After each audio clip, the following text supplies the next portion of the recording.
Hi friends, today I want to talk to you about a concept called corporate personhood and a decision called Citizens United.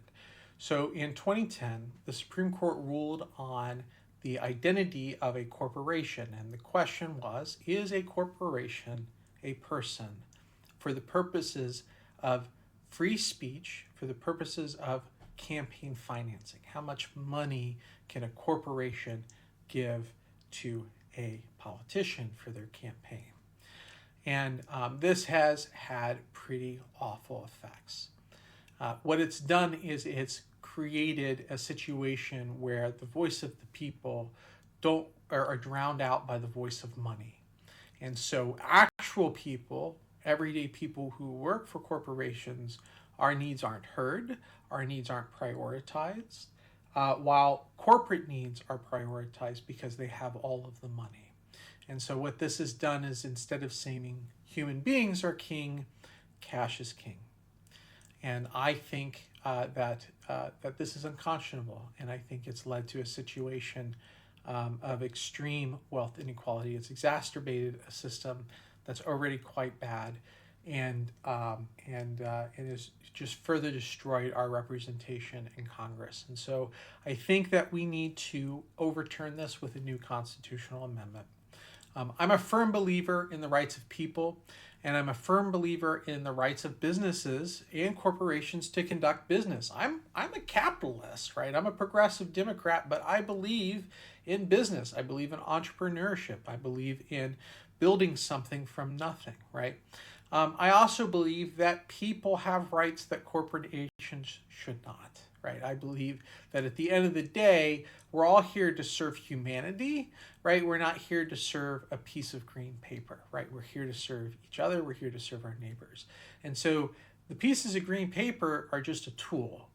And in that sense, since it's a tool, it can be manipulated. We can change that tool and how we use that tool and what kind of power that tool has, right? We can decide with our social contract, with our laws, what we want that to look like.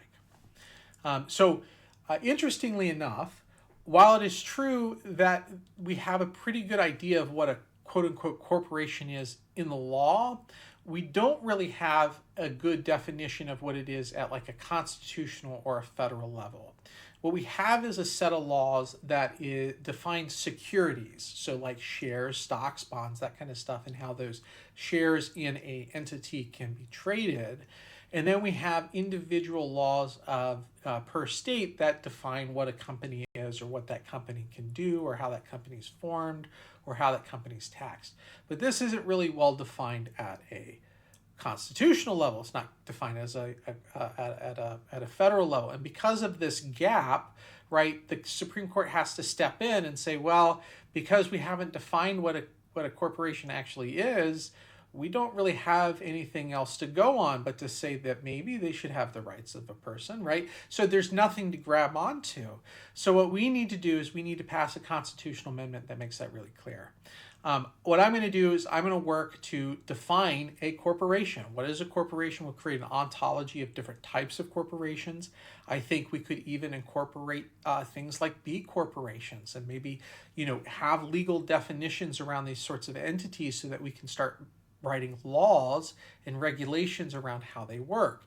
And then we can standardize. And I think we should have a debate over what that system should look like. Absolutely. I think it's going to be a long debate, but I think we need to clarify this at a constitutional level, and we need to work together to improve everybody's individual voice, right? We have a lack of representation across the board, and this is a major contributor to that problem. And so if we all work together to redefine this in a way that works for everyone, we set the rules in a way that works for everyone, we're going to end up with a much better system in the end that's more representative of everyone's needs, including the needs of the corporations.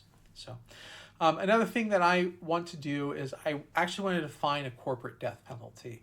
I think there should be criminal accountability for certain acts that corporations and their boards of directors and their executives and leaders make. If you make a knowing action to pollute a river that you know is against the law, you should go to jail for that, right? You should go to prison for violating the law. Right now, everything's civil. right? They're all civil violations. And so now the corporations are doing money calculus. Oh, what's our legal exposure here if we're discovered? Oh, this is the upside of doing this immoral act, and this is the downside of the risk in a worst case scenario.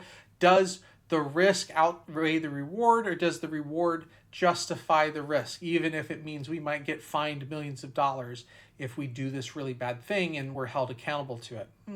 Well, since my calculus is a civil calculus, it's a monetary calculus, that is, and you have a fiduciary duty as a corporation to serve your shareholders, people without morals often will make the immoral decision in order to pursue the money.